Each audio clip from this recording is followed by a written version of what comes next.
আপনাকে কি করে ভালো না বাসি ইয়া রাসূলুল্লাহ।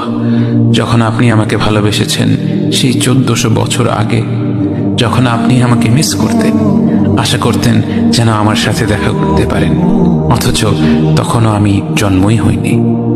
সেদিন সাহাবীরা আপনার চোখে পানি দেখে বলল, ইয়া রাসূলুল্লাহ, আপনি কাঁদছেন কেন?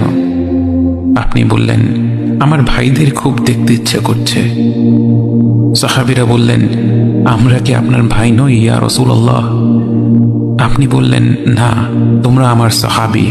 আমার ভাই হলো তারা যারা আমার পরে আসবে এবং আমাকে কখনো না দেখেও তারা আমাকে বিশ্বাস করবে।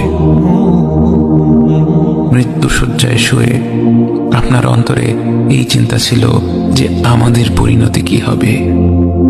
উম্মতি উম্মতি বলতে বলতে আপনি আপনার রবের নিকট ফিরে গিয়েছেন।